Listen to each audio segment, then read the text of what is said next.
Assalamualaikum warahmatullahi wabarakatuh.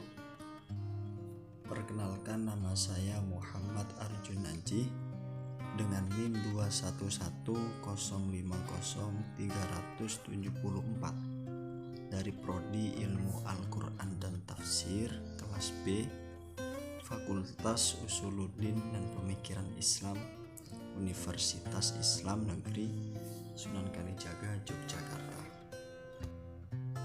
Saya akan sedikit memaparkan tentang perihal kodikologi dan tekstologi.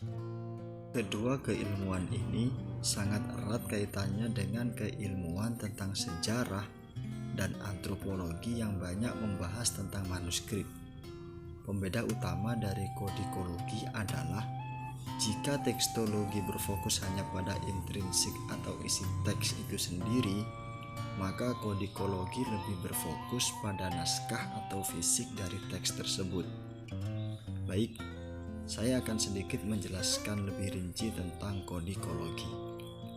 Kodikologi berasal dari kata Latin codex, jamaknya codicus, yang memiliki arti naskah, manuskrip, serta handscript.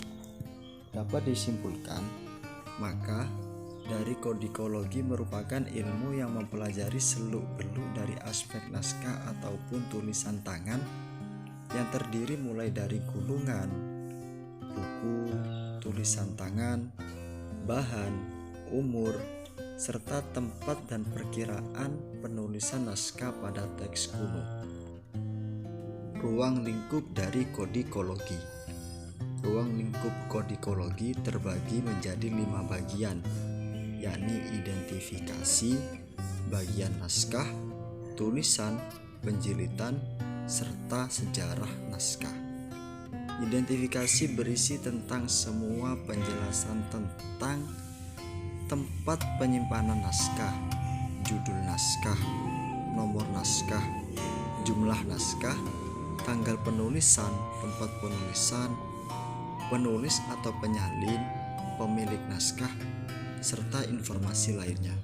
Sedangkan bagian naskah berisi tentang konstruksi pada naskah, mulai dari bahan atau alas, cap kertas, warna tinta, kondisi naskah, jumlah halaman, jumlah baris per halaman, backlight, dan lain-lain. Sedangkan tulisan berisi tentang teks pada naskah, baik dari segi aksara, jenis huruf atau khot, tanda koreksi, punktuasi, rubrikasi, iluminasi, ilustrasi, dan sebagainya. Sedangkan penjilitan yang membahas perihal bahan sampul, rusuk, pengikat, motif sampul, dan lain-lain. Adapun sejarah naskah menjelaskan tentang riwayat naskah, kolofon, ciri-ciri kepemilikan naskah, cara memperoleh naskah, penggunaan lainnya, serta catatan lain yang menunjukkan umum atau sejarah dari naskah. Berikutnya tentang unsur kodikologi.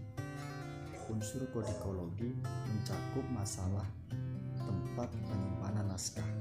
Seperti jika di Indonesia naskah terbanyak disimpan pada Perpustakaan Nasional, namun banyak pula naskah yang bisa kita temui di balai bahasa, museum, pesantren, yayasan, pemerintah daerah, masjid, perpustakaan universitas, dan bahkan di istana.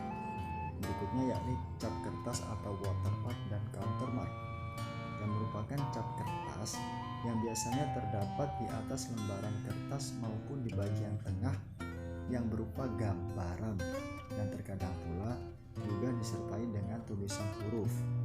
Selanjutnya yakni tentang umur dan daya tahan.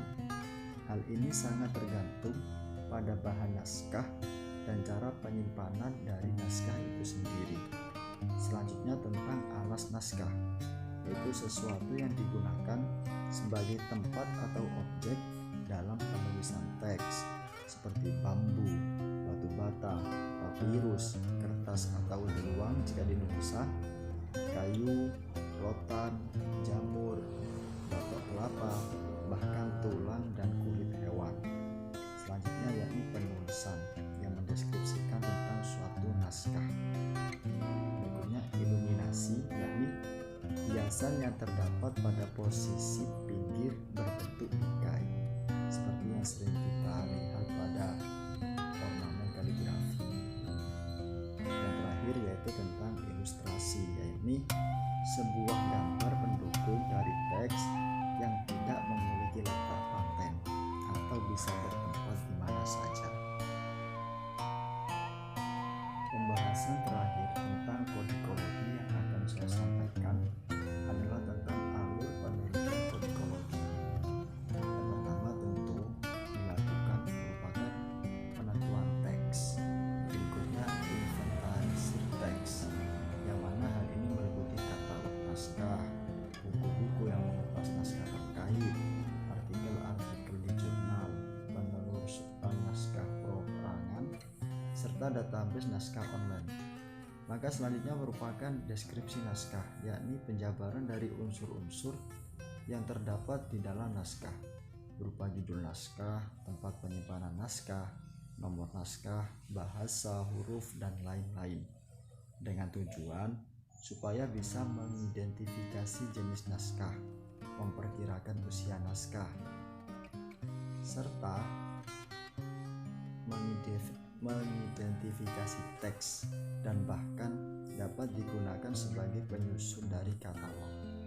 Setelah melakukan deskripsi naskah, langkah selanjutnya adalah melakukan perbandingan naskah dan teks, yakni membandingkan antar dua naskah atau lebih yang meliputi struktur linguistik, varian bacaan, alur cerita, serta waktu penyalinan. Setelah semua langkah-langkah tersebut bisa dilakukan, maka tinggal dilakukan yang terakhir adalah runtutan antara suntingan teks, terjemahan teks, dan yang terakhir melakukan analisis isi. Berikutnya saya akan menjelaskan keilmuan tentang tekstologi, di mana tekstologi merupakan ilmu yang mempelajari tentang segala sesuatu yang berhubungan dengan teks. Ada pula yang mengartikan tekstologi sebagai salah satu cabang ilmu filologi yang memiliki fokus kajian pada isi teks naskah. Prinsip tekstologi. Prinsip tekstologi terdiri dari 10 prinsip. 1. Tekstologi menyelidiki sejarah teks suatu karya. 2. Dimulai dari penyuntingan. 3. Edisi teks harus menggambarkan sejarahnya. 4. Tidak ada kenyataan tekstologis tanpa penjelasan. 5. Secara metodis, perubahan secara sadar harus didahulukan daripada kekeliruan. 6. Teks diteliti sebagai keseluruhan. 7. Bahan yang mengiringi teks juga harus diteliti. 8. Perlu diteliti pula sejarah teks dari karya lain atau mencari referensi yang lain. 9. Penyalin dan lembaga penyalin juga harus diteliti. 10. Yang terakhir yakni rekonstruksi teks tidak dapat menggantikan teks yang diturunkan. Pemaparan terakhir yang bisa saya sampaikan ialah perihal struktur penelitian dalam tekstologi yang terdiri dari 5 komponen, yaitu pendahuluan, konteks umum naskah, kritik teks, pembahasan naskah dan teks, serta kontekstualisasi terhadap teks. Baik, mungkin hanya itu saja yang bisa saya sampaikan. Terima kasih sudah menonton. Wassalamualaikum warahmatullahi wabarakatuh.